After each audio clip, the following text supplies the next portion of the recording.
All right, well, I am continuously thankful for the help that God provides. Kathy and Jim are here filling in the pulpit some. Rob and Beth are here as well. Jim is going through 2 Timothy, so you'll get excerpts from 2 Timothy on that as he stands up here. I'm just doing character sketches. Last time we looked at Benaiah, a strong, mighty man who went into a pit on a snowy day to take on a lion. And we came to the conclusion that circumstances are going to come our way, that hard times are going to happen in this life. In fact, the Bible's very clear that to Christians we are to expect and not to be surprised by suffering. But what if I'm not a strapping, mighty man who can take down a Goliath? Can God still use me? And this goes back, again, as many years. I remember hearing this story, again, back in my 20s and studying this passage for the first time. And it's one of my favorite passages. In fact, from the heroine in this passage, our second daughter has gotten her middle name from. It's a long passage. It's, if you want to open up your Bibles, it's in Judges 4. We're going to try to cover Judges 4 and Judges 5. But honestly, we'll see. Okay? So I'm going to, instead of read through the text like I normally do and then come back and teach it, I'm going to read and teach all at the same time. So Judges, if you're not familiar with the context, was a time when kind of Israel was on its own. They were doing what they thought was right in their own eyes, and often, like when I do that, that leads me down pathways that are not so righteous. And I get down in the muck of things and finally realize that I've gotten off the path. I cry out to the Lord, I confess, I repent, and He brings me back. And we start walking again. And you're going to see that cycle in the book of Judges a bunch of times. So far, we've seen 4 judges by the time we get to chapter 4. Othniel, who seems like a strapping guy, up to normal guy, and he helps judge Israel and bring them some peace. Then Ehud, a lefty, which was not seen as the greatest of things back then. Now we put it on the whole creative spectrum side and it's lifted up. But back then it was not seen so good. He hit a sword and took down Eglon in his palace who was oppressing. And then we get one verse just before this chapter of Shamgar, who takes basically a stick and takes down 600 men with a stick. And then we get to this chapter, Judges 4. And we see in verse 1, the people of Israel again did what was evil in the sight of the Lord after Ehud died. God is going to get His plan done. He desires for us to submit to that plan and to walk with Him, to work in tandem with Him, to know His will, to be part of His will, and to do His will. But when we sin, we get out of that. But God's plan is still going forward, regardless of what we may see, who the next political candidate is, what wars may be going on in our land, what health issues or financial issues we have in our lives, that God, believe it or not, in those circumstances is working. And when He has called us to participate in that plan, He gives us capacity. For Benaiah, that was a strength. In this one, I think it's going to be a weakness that has been lifted up and used. The people of Israel again did what was evil in the sight of the Lord after Ehud died. And the Lord sold them into the hand of Jabin, king of Canaan, which if you're an Israelite, you're already thinking, oh man, this is a bad story, because the Canaanites were the bad guys. That's when Darth Vader walks onto the stage, and everything goes black notes and black landscape and black coat, everything. And so here we are in Canaan, which they were supposed to be wiped out. They were supposed to be pushed out of the land, and they were not because of our disobedience. And so here they are popping up in the city Hazor, which Joshua had taken just chapters before. And the commander of his army, so there was Jabin the king, was Sisera, who lived in Harosheth Hagoyim. Harosheth is the name of a Jewish name, Hagoyim of the people. Harosheth of the people, of the Gentiles perhaps. Then the people of Israel cried out to the Lord. So they're being oppressed by this King Jabin through his military commander Sisera. And for 20 years, they just kind of take it. They just kind of say, hey, maybe we'll fit in, hey, we'll change, we'll worship these gods, we'll do these things, we'll just become like they are and be subdued and whatever. But at some point, they remember, kind of like the prodigal son, you know what? I've got a dad. He can take care of this. I just need to return. And return humbly. I'll just go to serve. And so the people cry out to God for help. Now notice it says, for he, being Sisera, had 900 chariots. War had just changed. The Iron Age had just become an influence into military practices. So they had all the latest, greatest, neatest technology implementations for killing. It's amazing how creative evil gets in the hands of man. That I remember in the Gulf War when we were sending a missile to take out a wall and then a missile to go through that wall that was just taken out. We are stinking creative when it comes to evil. We hide it well. We justify it.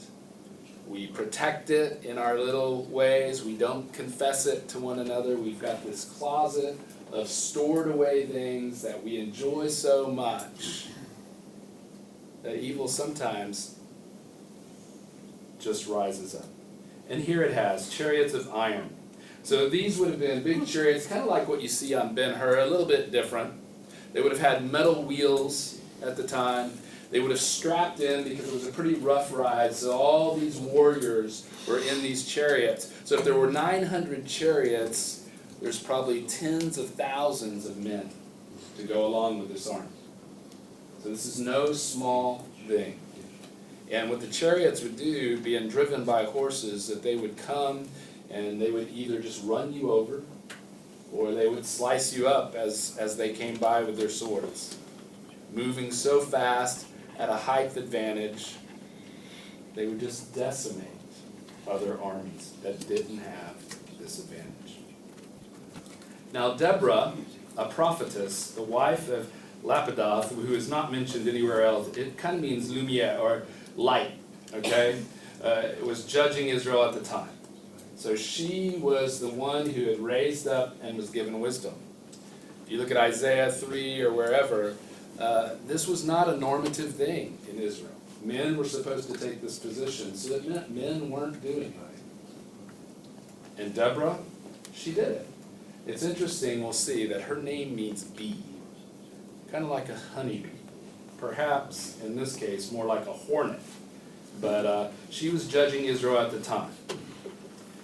She saw herself, if we get to chapter 5, as the mother in Israel. So you've got this contrast already. You've got this King Jabin, who's lifted himself up in an old Canaanite place.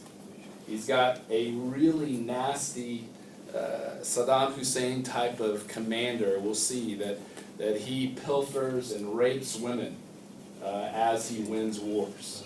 Okay? And it's known by everybody that that's what he does. And then here comes this side note of Deborah, who used to sit under the palm of Deborah, because they named it after her, because she sat there and would do judges. Between Ramah and Bethel, in the hill country of Ephraim, and the people of Israel came up to her for judgment. So not the everyday judgment. This would have been the things that had raised up to such a level they needed some wisdom and some discernment. She was both a prophet who could forthright tell the word of God, but she could also foretell. And we'll see that here in the next few verses. She sent and summoned Barak, the son of Abinoam, from Kadesh Naphtali. So he was from this area, she was from the south, and said to him, "Has not the Lord God of Israel commanded you?" So she knows the words of God spoken to the military leader of God without having to be told that. And she continues telling Barak what he already has heard. "Go gather your men at Mount Tabor, taking 10,000 from the people of Naphtali, one of the tribes from up there, and the people of Zebulun, another tribe. And I will draw out Sisera, the general of Jabin's army, to meet you by the river Kishon. Not really a river, usually just like a little creek. Think of the Malvern Creek down here in the bottom of this valley. Usually pretty small. You can jump over it unless there's a lot of rain going on, and then it will flood. And I will draw out Sisera to meet you by the river Kishon with his chariots and his troops, and I will give him into your hand. And you want to notice the I wills. I will. It's God saying that, not Deborah. I will. God will get the ultimate glory for all of this. Barak said to her, and I don't know which way to go on this. Commentators like to really beat up Barak. But he said, if you will go with me, I will go. But if you will not go with me, I will not go. So most of the commentaries will say this is fear. And they would lift that up because he's going to get rebuked by Deborah here in the very next sentence, really. But it could also be a little bit of wisdom. Hey, God's moving through you right now. And you're asking me to take on an impossible task. Let me see you put blood in the game and you come with me, and that way I'll know that God is truly in this. Almost like Gideon putting out the fleece a couple times. But note bene, if you want to judge Barak, you need to remember that in Hebrews 11:32 it says, and what more shall I say? For time would fail. This is the hall of faith, is what we call it in Hebrews 11. For time would fail me to tell of Gideon, Barak, not Deborah, Barak, Samson, Jephthah, David, and Samuel and the prophets, who through faith conquered kingdoms, doesn't seem like him, enforced justice, maybe, obtained promises, stopped the mouths of lions, don't have any lions here, quenched the power of fire, escaped the edge of the sword, yeah, possibly, but then were made strong out of weakness. So he gets into the hall of faith, I think, because he's weak. And not because he's Benaiah, this strong guy, but because he is weak. So nevertheless, Deborah is ready to go. She says, I will surely go with you. Nevertheless, the road on which you are going will not lead to your glory. So here's her little rebuke. You are the military commander. Usually you would get the accolades for leading this battle, winning this battle. But today, not today. You're not. For the Lord will sell Sisera into the hand of a woman. And at this point, if you've never read this story, you're thinking, okay, Deborah's going to get the glory. But no, there's yet another. Then Deborah arose and went with Barak to Kadesh. And Barak called out Zebulun and Naphtali to Kadesh, and 10,000 men went up at his heels, and Deborah went up with him. The men came. As soon as they had a leader that was willing to go forth, as soon as they had somebody to do it, others gained courage. I'm like that. I'm like that with automobiles. I'm not real good, but I'm fearless. I'll walk in and try to fix something even though I've got no skill. But typically I start off with a little fear, and then I'll call Igor or somebody up, and they'll come over and they say, yeah, you can do it, and then I'm in, okay? But I just need somebody to say, give it a try. And sometimes it ends up at the mechanic, and sometimes it ends up fixed. But here, all they needed, all these men who were oppressed for 20 years needed was somebody to step forward. And the guy who was called to do that wasn't doing it. And it took Deborah to say, hey, God's already spoken to you. Up and go. And the question is, how has God spoken to you? What are you not doing? How are you not using your gift that God has given you here in this body of Christ? Don't wait for the rebuke. Prayerfully consider, God, how do you want me to be involved? And you think, oh, but I'm so insignificant. Wait. It is weakness that wins, most times out of not. There's very few David and Goliath stories. There's a lot of these Barak, Deborah stories. Now Heber the Kenite had separated from the Kenites, the descendants of Hobab, the father-in-law of Moses, and had pitched his tent as far away as the oak in Zenani, which is near Kadesh. Okay, here's an interruption of the story. Who is this guy? And we were just going to battle, and now where does this guy come from? It's an interruption, but with a little bit of foreshadowing. When the Bible does this, you always want to circle it and say, okay, what's up? And it says Heber was an offspring of Moses' father-in-law. If you remember, Moses took his father-in-law with him, Zipporah's dad. And so they, although not bloodline Israelites, they believed in the God of Israel, the one true God. And so he's separated from all the other folks, and God is close. If you were to look at a map, God is close to Israel as he could. But he was also close to Hazor, and they had made treaties of peace, which is interesting because evil doesn't typically pick on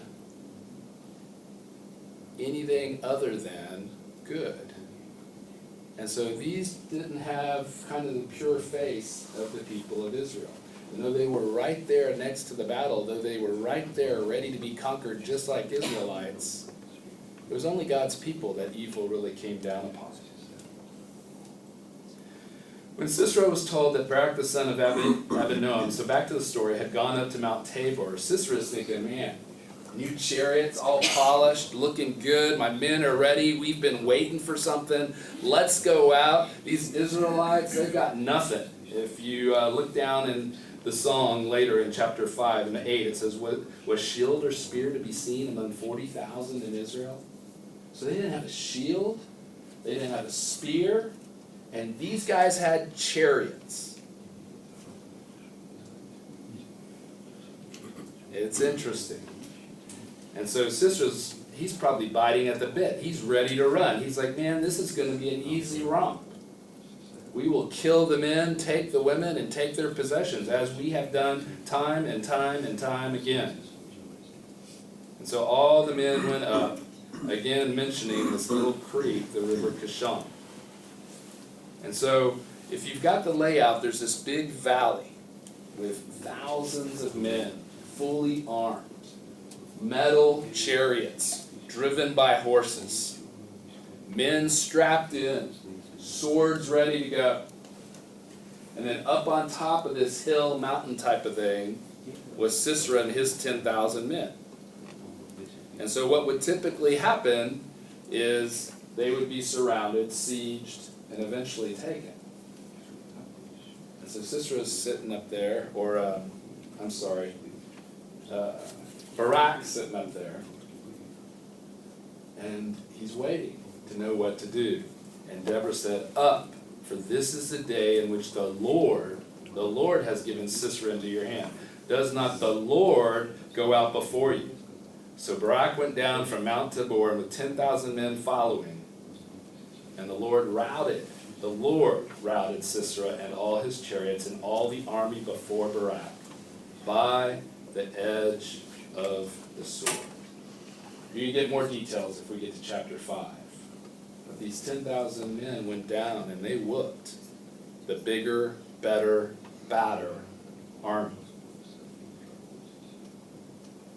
So Deborah gives the word, Barak leads into the fray, but ultimately the battle belongs to the Lord. And Sisera got down from his chariot and fled away on foot. Oh, that's interesting. Here's the great leader who, like any captain of a ship, would go down with his ship and with his men, but not this guy. He's like, this isn't going the way I expected. So he's unstrapping. He's throwing all his weight to the side because he knows he's about to be like Phidippides and run a marathon. He's getting out of here. All right? Sorry, guys. Gotta go. When the idol fails, this power idol that he had, when trust is let down, the item of idolatry is quickly discarded, which really tells you its worth. The Bible says, do not put your trust in horses and chariots, in wealth and power. Joshua says, as for me and my house, we will serve the Lord. Barak pursued the chariots and the army of Harosheth Hagoyim, and all the army of Sisera fell by the edge of the sword. Not a man was left. Well, there was one man, Sisera. Sisera was still left. But Sisera fled away on foot to the tent of Yael. There's the name of my second daughter, Yael, Rebecca Yael. I gave her a little tent peg to go with that name. The wife of Heber the Kenite, for there was peace between Jabin the king of Hazar and the house of Heber the Kenite. So again, evil thinks that it has these bonds that will surpass anything of these gods. And so evil thinks, I will flee to a location of peace. It was actually a city of refuge, no hostilities. It's right next door. It's not under our submission, but we've got some trees. Little did he know. And Yael came out to meet Sisera and said to him, turn aside, my lord. Very, very friendly, very submissive, very looking up to him. Do not be afraid. Interesting, Yael means mountain goat. Deborah means bee. Israel was supposed to be the place of the produce of bees and goats, milk and honey. And here we're going to have milk and honey win the day. But if you compare Yael to Othniel, to Ehud, to Shamgar, to Benaniah, she's not a mighty man. Women in that day were responsible for a bunch of things, but one of the things were they had these huge tents that the family would live in, sometimes multiple tents if it was a big family, and the woman was the one who set up the tents. Kenites were known for shepherding and for ironworking, so they wouldn't have had these little wood pegs or these little plastic flimsy aluminum pegs like you buy at Decathlon and you use it once to stake in your tent and it bends and it doesn't work anymore. They probably had really nice, strong metal pegs. A nice peg. Turn aside, my lord, turn aside to me. Do not be afraid. Now she's already heard the stories of the raping and the pillaging of this guy. She's heard news probably that there's an Israelite army and a battle going on today. Maybe she went out to see the Israelite king come through, who knows? But she's out, she knows who this guy is, and so he turns aside to her into the tent and she covered him with a rug. He asked for water.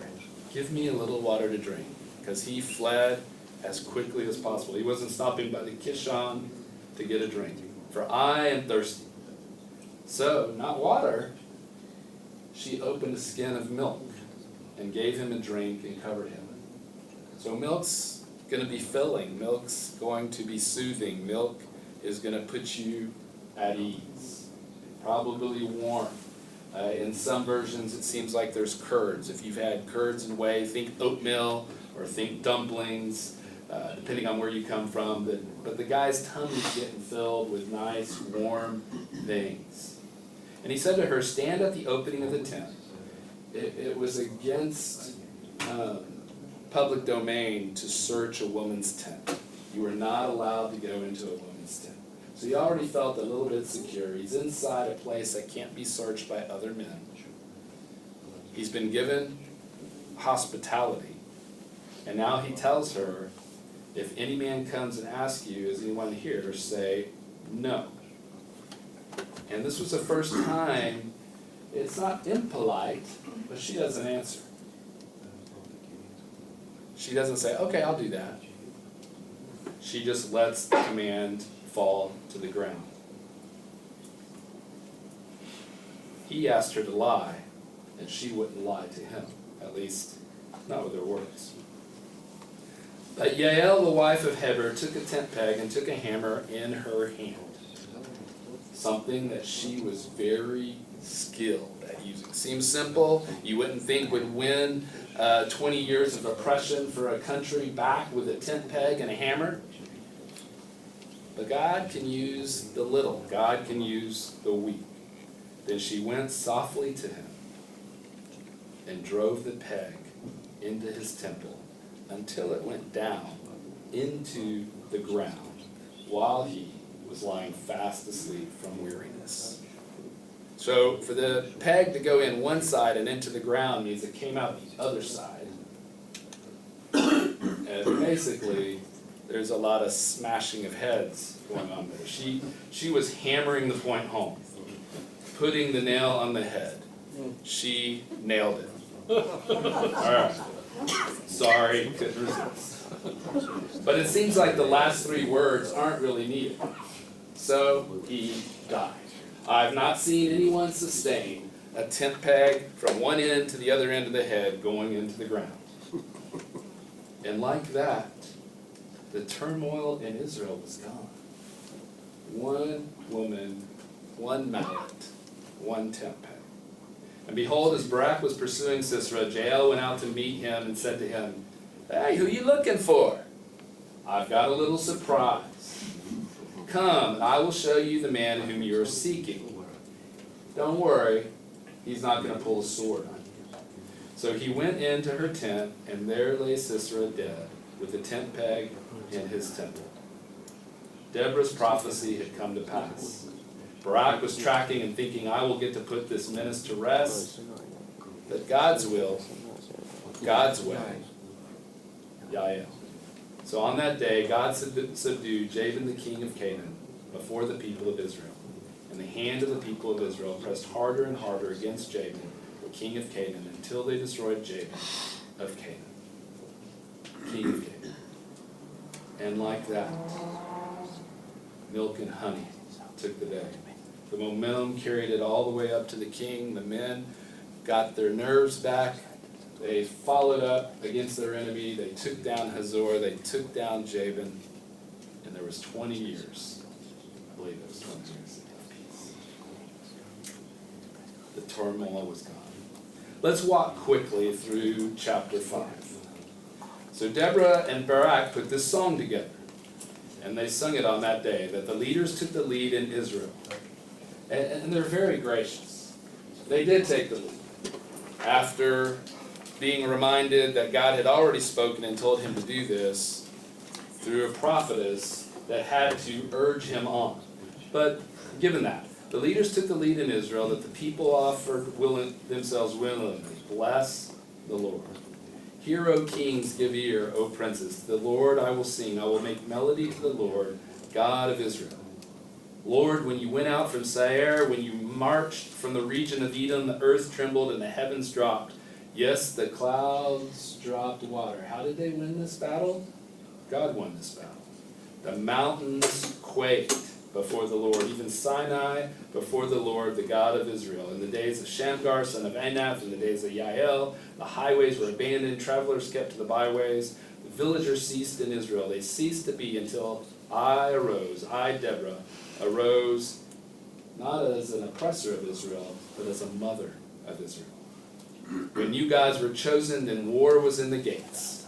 In other words, as soon as we went idolatrous, there was conflict to come, because God is a jealous God. He's not going to let you live in that syncretistic way. He's not going to let you say yes to Jesus and yes to my idol, yes to my power, yes to my sin, yes to whatever. Jesus wants every part of you. And he deserves it because he bought it. We come here to worship because he has taken on our judgment and given us righteousness. We are only good. It says in Hebrews, no good thing can we do outside of God. We are only good when we are walking with him. Everything else is a feigned obedience. Everything else is a false narrative. When you gods were chosen and war was in the gates, was shield or spear to be seen among 40,000 in Israel? No. My heart goes out to the commanders of Israel. Can you imagine? You're marching down the hill and you're seeing tens of thousands of men in chariots. The gleam is probably killing you. The swords are raised. The bloodthirst is in the men. But you're walking into the circumstances, hopefully knowing that God is on your side. And God plus anyone, or actually God plus no one, is the majority. Every time. He sent his Son, who died for you, so that you might live for him. You have the majority in every single circumstance. It may not seem like you do, but you do. All right? My heart goes out to these guys going down willingly among the people. Bless the Lord.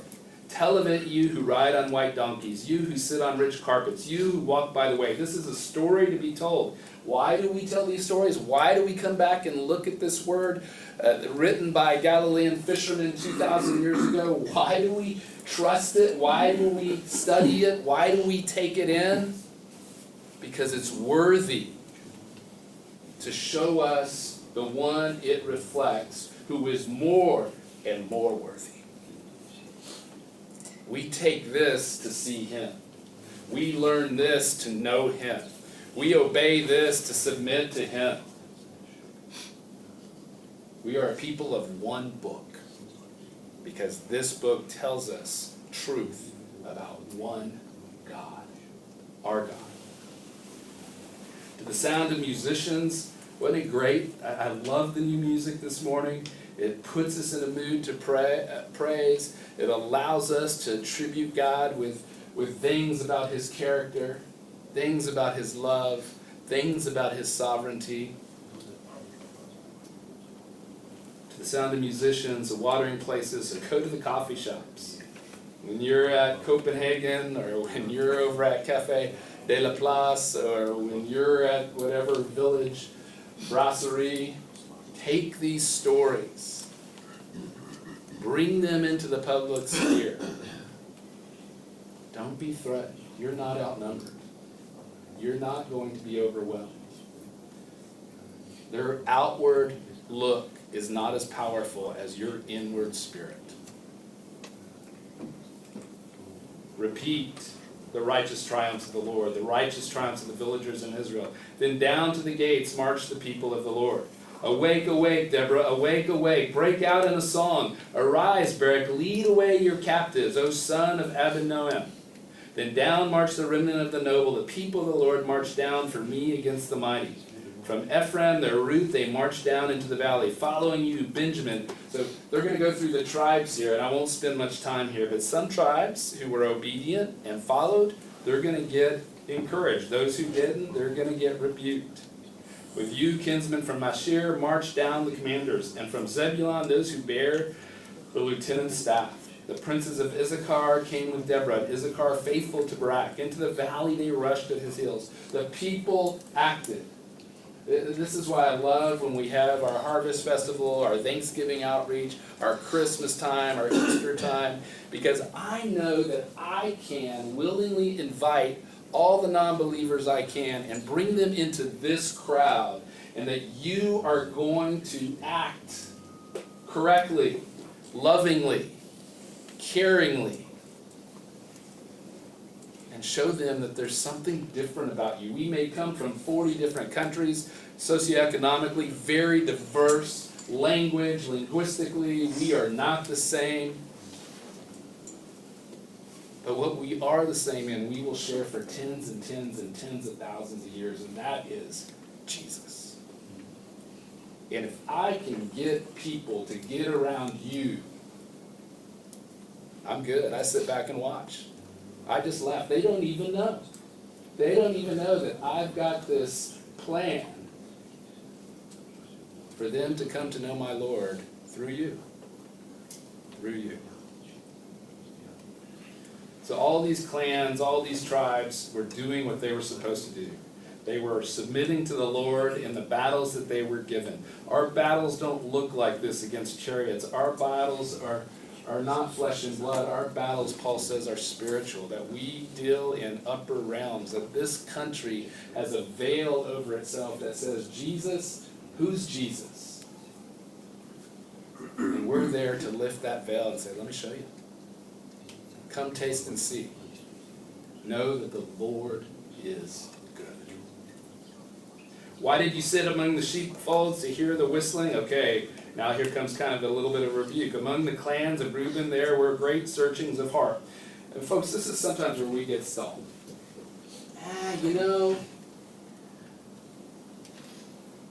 We got Alex up here leading music. I don't really need to take that spot. We got Katya in the back doing kids. I don't have to do that.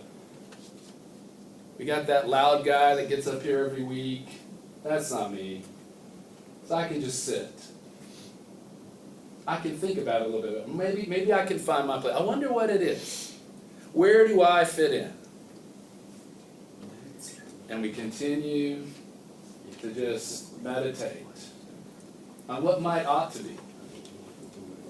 The people you've got to engage. Let me be your Deborah today.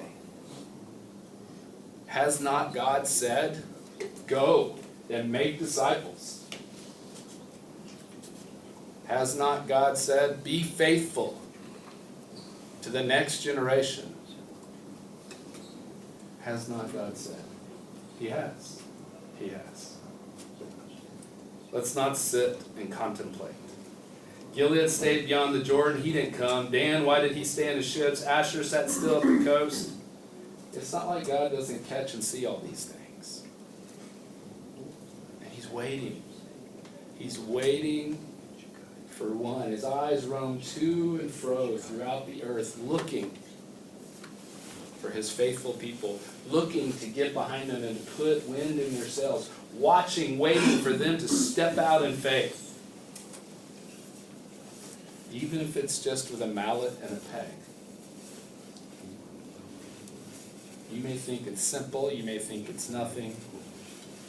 A mallet and a peg in the hand of one who is submitted to the Lord stops oppression of nations. The kings came in verse 19, they fought the kings of Canaan at Tanakh. At the waters of Megiddo they got no spoils of silver. From heaven the stars fought from their courses. I think that's talking about the angelic realm of some sort, fighting for us. They fought against Sisera. The torrent Kishon swept them away. The ancient torrent, the torrent. So you got these chariots with metal wheels on this great plain, ready to just devour the enemy. And God does this little thing of a cloud that spits out water. We've seen it in Valencia, Malaga this last week. We've seen it here in Draguignan and the 83rd over the years where the rain comes and it just, you don't think it's so terrible. You think, it's going to kind of ruin my day. I was planning to go for a hike today. But when that rain hits the ground and the ground is saturated and it starts coming down those hills, you have flash floods that sweep people away. But in a field, an open field, it just makes mud. If you're from Texas, that's why you get four-wheel drive, so that you can go play in that mud.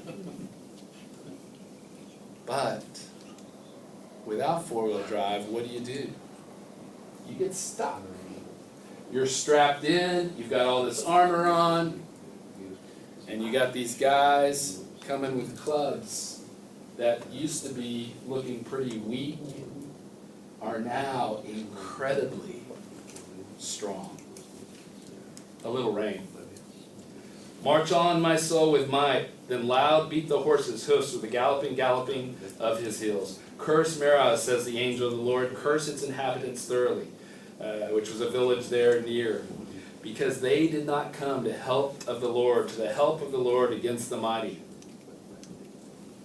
Extra points here. Most blessed of women. The exact phrase shows up in the New Testament in Greek. Do you know where? Yeah. La Magnificat. These words are spoken about Mary, and this is why my daughter bears this name. That she The wife of Heber the Kenite of tent-dwelling women is most blessed. Most blessed. Seems simple. All she was faithful. Seems absurd. But somebody in the hand of God can change the world. He asked for water, she gave him milk. She brought him curds in a noble's bowl. She treated him well. And then she sent her hand to the tent peg and her right hand to the workman's mallet. She struck Sisera, she crushed his head, she shattered and pierced his temple. If you're reading this in Hebrew, it's real punctuated. Between her feet he sank. He fell. He lay still. Between her feet he sank. He fell.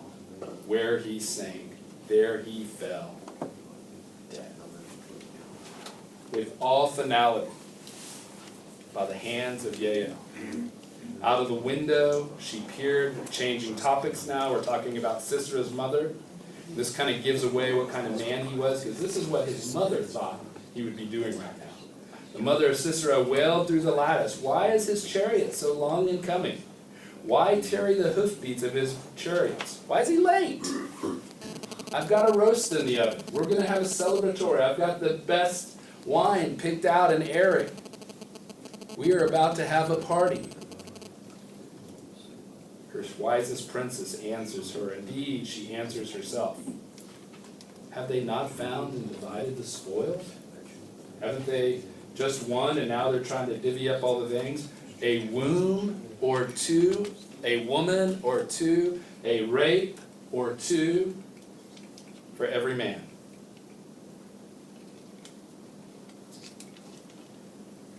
The spoil of dyed materials for Sisera.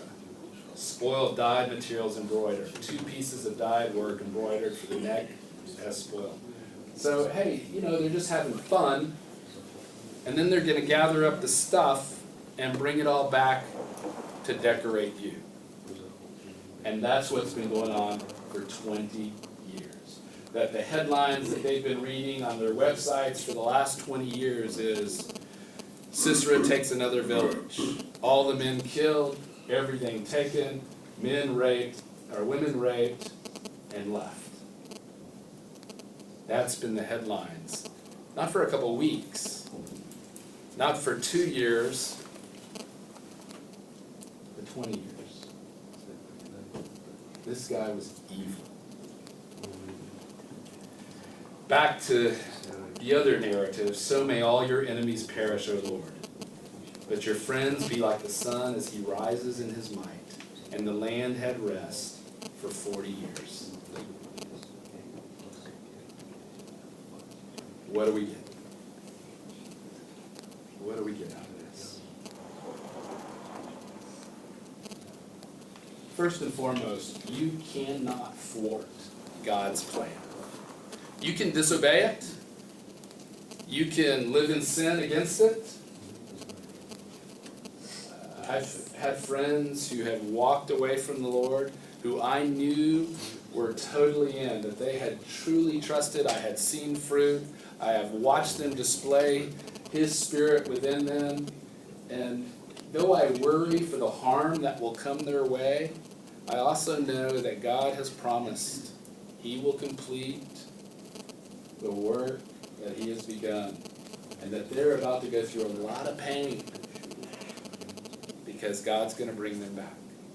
Not everybody's like that. Some people fake it, and they never were His and never are His. But for those who are His, hopefully everyone in this room, that you have put your trust in Jesus at some point in your near or distant past, that you can try to walk, you can try to deny. I read it just last night. I stumbled across an old... We can pray that too. But I picked up a poetry book last night, and it had one of my favorite poems. Not so much the poetic nature of it, but the thought behind it, and it's called The Hound of Heaven. And it talks about this person who just kind of walks and hears, walks and sees, walks and feels this pursuer coming after them. but I'm pursuing this, I'm pursuing that. Maybe when I get older, or when I get enough retirement, or when I get this house, or when I get this job, or, I hear you coming, but no, I'm running. And what's so cool about the Hound of Heaven, by the end of the poem, you realize that what's been chasing you is out of your own goodness. And why you haven't been given these things that you have been chasing, because this is what you need. So you can deny God's plan, God's power, and God's purpose. You can be faithless. But He will be faithful. So buckle up. He's coming. He's coming. But better yet is to purposefully submit, willingly follow, carefully undertake the knowledge of what God is doing, and to enter into it, and to wait and see. Wait and see. What's He going to do? Oh no. I thought I was no part of this. I'm just a woman putting up tents, making some curds, feeding my husband who's out. I'm just living life faithfully, but, no big deal. But today, a king is brought to you, an evil king is brought to you. And today, something that you have in your hands, something that you do without even thinking. I bet she didn't even worry about missing the tent peg.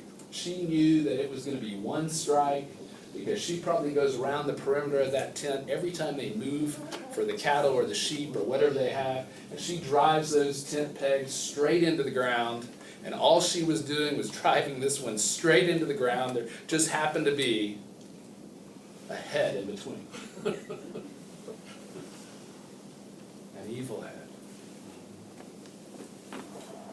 And she became the most blessed of women by being faithful in the little, which meant a lot.